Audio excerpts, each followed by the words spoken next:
اور خبر یہ ہے، وزیر تعلیم پنجاب کی تعلیمی اداروں کی چھٹیوں میں اضافے کی تردید۔ تمام سکولز، کالجز اعلان کردہ شیڈول کے مطابق ہی کھلیں گے۔ رانا سکندر حیات نے بتایا ہے تمام تعلیمی ادارے 12 جنوری سے ہی کھلیں گے۔ چھٹیوں کی توسیع کے حوالے سے وائرل نوٹیفیکیشن جاری ہے۔ محکمہ تعلیم کی جانب سے چھٹیوں میں اضافے کا کوئی اعلان نہیں کیا گیا۔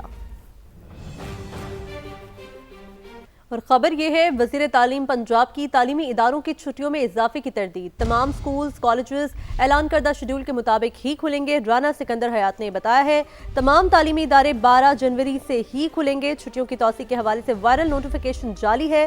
محکمہ تعلیم کی جانب سے چھٹیوں میں اضافے کا کوئی اعلان نہیں کیا گیا۔ اور خبر یہ ہے، وزیر تعلیم پنجاب کی تعلیمی اداروں کی چھٹیوں میں اضافے کی تردید۔ تمام سکولز، کالجز اعلان کردہ شیڈول کے مطابق ہی کھلیں گے۔ رانا سکندر حیات نے بتایا ہے تمام تعلیمی ادارے 12 جنوری سے ہی کھلیں گے۔ چھٹیوں کی توسیع کے حوالے سے وائرل نوٹیفیکیشن جاری ہے۔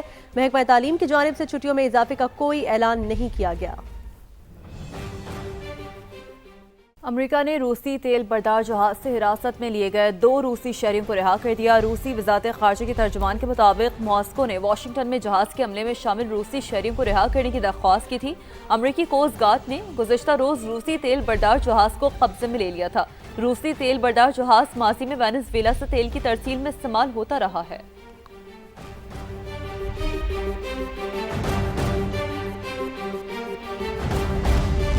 دوسری جانب جرمنی کے صدر فرینک والٹر کی امریکہ پر شدید تنقید۔ کہا امریکہ ورلڈ آرڈر کو بری طرح تباہ کر رہا ہے، دنیا کو بدماشوں کا ٹھکانہ بننے سے بچانا ہوگا۔ ورلڈ آرڈر کی تباہی میں امریکہ سب سے بڑا شراکت دار ہے۔ عالمی نظام تباہ ہوا تو طاقتور ممالک جو چاہیں ہتھیار لیں گے۔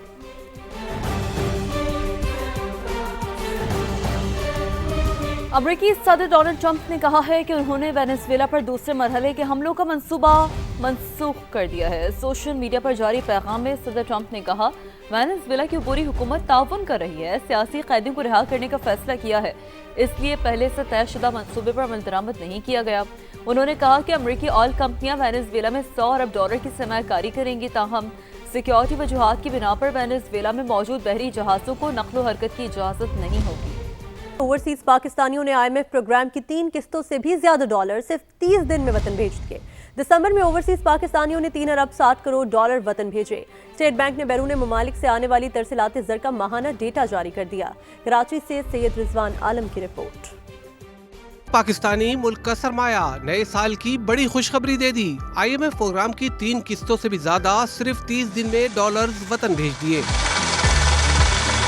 اسٹیٹ بینک نے بیرون ممالک سے آنے والی ترسیلات زر کا ماہانہ ڈیٹا جاری کر دیا۔ 6% اضافے سے سب سے زیادہ $81 کروڑ سعودی عرب سے پاکستانیوں نے وطن بھیجے۔ UAE میں رہنے والے پاکستانی بھی پیچھے نہ رہے، 15% اضافے سے $72 کروڑ 60 لاکھ وطن بھیج کر دوسرے نمبر پر آئے۔ برطانیہ سے پاکستانیوں نے 28% اضافے کے ساتھ $56 کروڑ کا زر مبادلہ وطن بھیجا۔ 39% کے اضافے سے خلیجی ممالک کے پاکستانیوں نے $50 کروڑ وطن بھیجے۔ اسٹیٹ بینک کے مطابق دسمبر میں اوورسیز پاکستانیوں کی جانب سے بھیجی گئی رقم $3 ارب 60 کروڑ تھی۔ ترسیلات زر میں ماہانہ بنیاد پر 13% اور سالانہ بنیاد پر 17% اضافہ ریکارڈ کیا گیا۔ ماہرین کے مطابق ترسیلات زر بڑھنے سے پاکستان کا تجارتی اور کرنٹ اکاؤنٹ خسارہ قابو میں آئے گا۔ سید رضوان عالم، سما، کراچی۔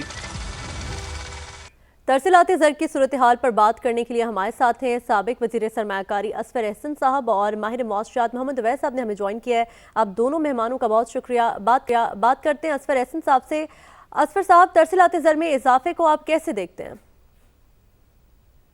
دیکھیں، میں اس کو پازیٹیو دیکھتا ہوں، اور یہی وہ چیز ہے جس کو ہم ہمیشہ ہائی لائٹ کرتے ہیں کہ اپنے لوگوں پہ فوکس کریں، اپنے گھر کو صحیح کریں، کیونکہ جو پاکستانیوں کا پوٹینشیل ہے وہ آپ کے لیے اتنا بڑا ہے کہ اگر آپ اس کو چینلائز کر لیں اور اپنے گھر کو صحیح کریں، اپنی ٹرانسفارمیشن کریں، ریفارمز کریں، تو کوئی وجہ نہیں ہے کہ پاکستان کی جو اکانومی ہے وہ بہتری طرف نہ جائے۔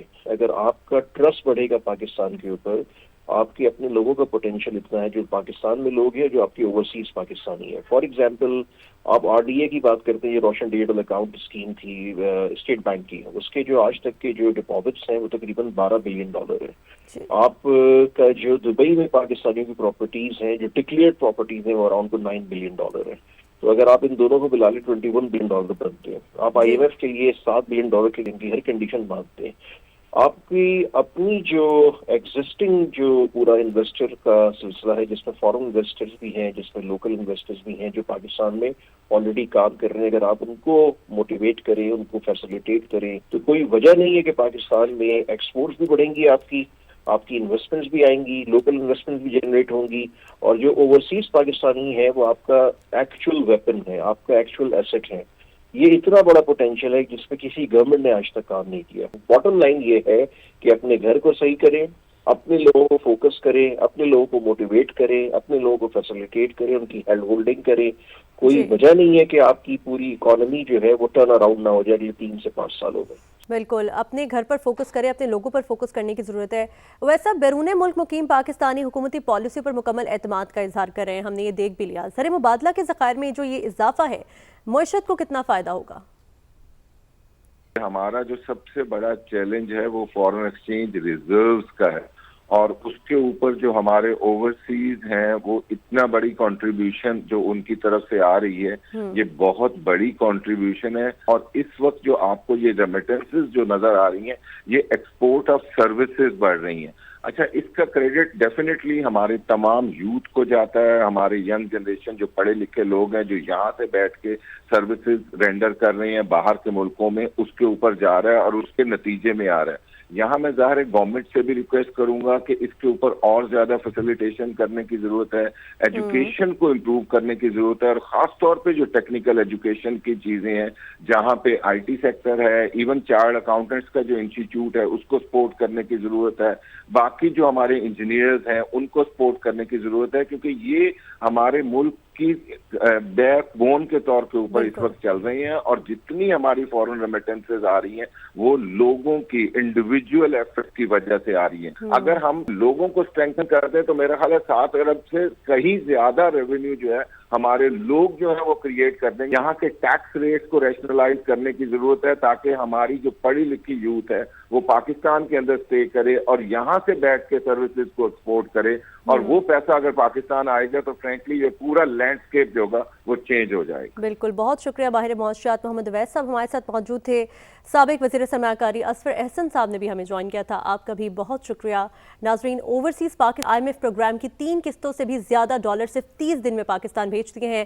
دسمبر میں اوورسیز پاکستانیوں نے 3 ارب 60 کروڑ ڈالر وطن بھیجے۔ اسٹیٹ بینک نے بیرون ملک مالک سے آنے والی ترسیلات زر کا ماہانہ ڈیٹا جاری کیا ہے، جس کی ڈیٹیلز ہم آپ کو بتا رہے ہیں، تو اپڈیٹ کریں آپ کو اس حوالے سے۔ اوورسیز پاکستانیوں نے IMF پروگرام کی 3 قسطوں سے بھی زیادہ ڈالر صرف 30 دن میں وطن بھیج دیے۔ دسمبر میں اوورسیز پاکستانیوں نے 3 ارب 60 کروڑ ڈالر وطن بھیجے۔ اسٹیٹ بینک نے بیرون ممالک سے آنے والی ترسیلات زر کا ماہانہ ڈیٹا جاری کر دیا۔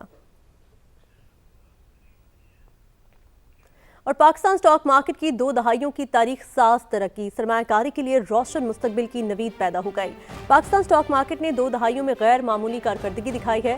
100 انڈیکس میں ڈالر کی بنیاد پر 161% اور روپے میں 190% اضافہ ریکارڈ کیا گیا۔ عالمی سطح پر پاکستان سٹاک مارکیٹ بہترین کارکردگی دکھانے والی مارکیٹس میں دوسرے نمبر پر پہنچ گئی۔ SIFC کی مربوط سہولت کاری اور حکمت عملی نے سرمایہ کاری کو مستحکم اور عالمی سرمایہ کاروں کے لیے پرکشش بنایا ہے۔ مشیر خزانہ خرم شہزاد کے مطابق پاکستان کا میکرو اکنامک ماحول سرمایہ کاری کے لیے پرکشش اور قابل اعتماد مرکز بن چکا ہے۔ خبر شامل کریں، وزیراعظم کی لیپ ٹاپ اسکیم فیز 4 پر عمل درآمد میں تاخیر کا انکشاف۔ اعلیٰ تعلیمی کمیشن کی غفلت کے باعث ہزاروں طلبہ بروقت ریلیف ملنے سے محروم رہ گئے۔ 1 لاکھ لیپ ٹاپس کی خریداری کا عمل بروقت مکمل نہ ہو سکا۔ اسکیم کی مدت میں جون تک توسیع کر دی گئی۔ مزید کیا تفصیلات ہیں، جانتے ہیں نمائندہ خصوصی شکیل احمد سے۔ شکیل، آگاہ کیجیے گا۔